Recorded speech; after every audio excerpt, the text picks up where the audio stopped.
Good morning. A bit of an early video today, actually. It's only just 9 o'clock, but I just had this email drop into my inbox. This is from the UK Government and Parliament petitions. Sorry, we can't accept the petition that you supported. This was on Twitter after Lee and I did our Wales video. I was quite involved on Twitter with a lot of these 20 mile an hour, sort of anti-20 mile an hour movements, and I'm happy to support them. There was a gentleman that had created a petition that needed 5 signatures in order to go live. So I helped him out. I signed it. I then tweeted it out. Then we got the 5 signatures and we were waiting for this petition to be signed off so other people could then get involved with it. Just had this email today. Sorry, we can't accept the petition you supported, titled Prevent Councils Imposing Blanket 20 mile an hour speed restrictions on roads.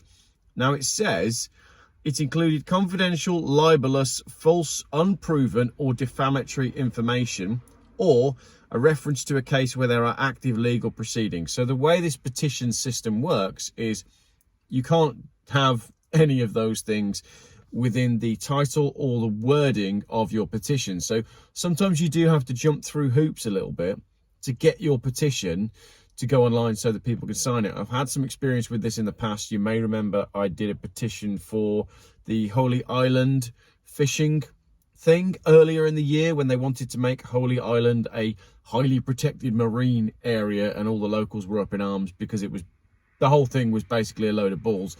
I'll put the link to that video here because that was an interesting case, and the people of Holy Island did win in the end. So do these petitions work?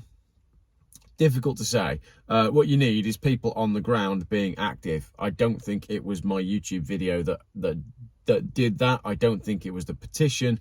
I think it was just constant pressure from lots and lots of people. And that's an important lesson to learn. Yes, the videos help. It's publicity and all that sort of stuff. Yes, the petition is good because it gives something for people to share. But it's more important that people see this stuff and read it and go, hey, that's a good idea. And then get involved with other stuff that's going on as well. That's how we win these things. Right, back to the 20 mile an hour one. We cannot accept petitions that make false or unproven claims. This includes unsubstantiated claims that reducing speed limits to 20 mile an hour do not have any safety benefits. So the problem with the petition is somewhere in the wording, when the gentleman wrote it, he must have said 20 mile an hour speed limits don't have any positive impact on road safety. I can appreciate why that this was rejected on those grounds, but it is an interesting one to dig into because can you prove it either way? So let's say we start a petition to impose 20 mile an hour speed limits everywhere because it makes the roads safer. Can you prove that? Well, no, you can't. You can't prove it either way. So I find it a bit unfair that they've rejected the petition on the grounds of that claim when it's balls either way. They have, however, sent a link to another petition. So it says, we could accept a petition calling for other restrictions on the ability of local authorities to impose 20 mile an hour speed limits, but it would need to be clear what restrictions you want to be imposed. So that petition was rejected. This petition is the one that they are suggesting you go and sign. This one says, ban local authorities imposing 20 mile an hour speed limits on major roads. We want the government to ban local authorities from using of 20 mile an hour speed limits on major roads such as A roads, main roads and dual carriageways. However, the 20 mile an hour speed limit should be allowed on back roads, outside schools and hospitals, etc. I think the wording of this one that the petitions people have said that we are allowed to go and sign is much vaguer.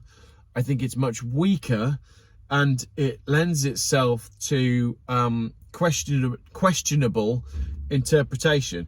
So this one says ban local authorities imposing 20 mile an hour speed limits on major roads. Well, that just allows the authorities that we're petitioning to debate whether or not a road is a major road. You know, this road I'm on right now, it's a national speed limit road. You can probably hear cars going past. I'm not in my usual filming space.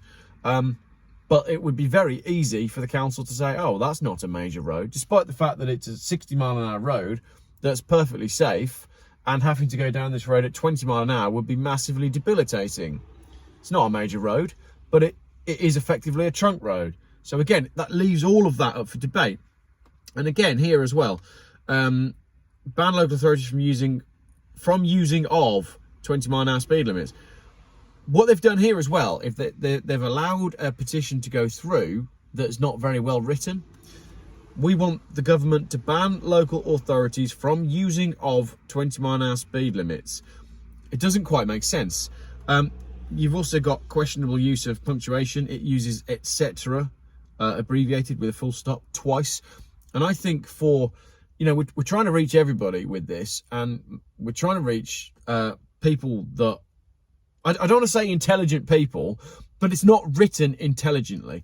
And if something isn't written intelligently, you've instantly lost my attention. If you can't write the thing properly, you're not going to get the attention of the amount of people that you need to get the attention from. So they've blocked a petition that I thought was pretty well written and said, you can't use that petition because it's not specific enough. You need to go and use this petition, which is completely non-specific and not very well written. I think we need to have another go at this, but it's going to be difficult for me to have another go at this, because if I then go and write my own petition worded correctly, I'm going to get the same response, which says, oh, this petition is quite similar to a petition that's already active. It's got 162 signatures on it.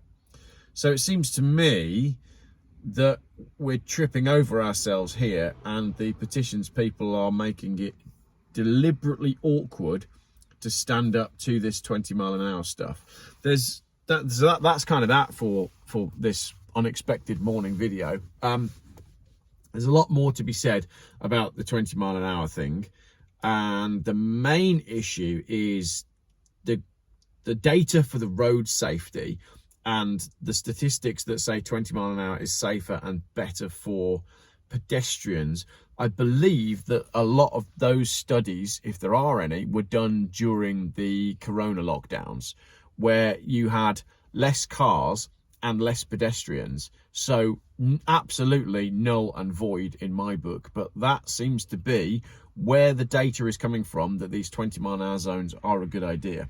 What I'm now seeing from around the world is in Europe, I think it was Holland the other day, they're starting to introduce these 20 mile an hour speed limits, but they're not 20 mile an hour, they're 20 kilometers an hour. Or 30 kilometers an hour, which works out at about 18.2 miles per hour or 17 miles per hour. I can't remember the statistics exactly, but they're getting even more hammered in places in Europe because they use kilometers and it's therefore slower.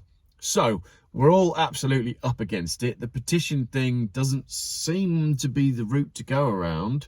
Writing to your MP doesn't seem to do much, because you get a blanket reply that seems to be the same as what everybody else is getting, and many of them seem to have been infiltrated by nefarious organisations who seem to govern the world that we didn't vote for.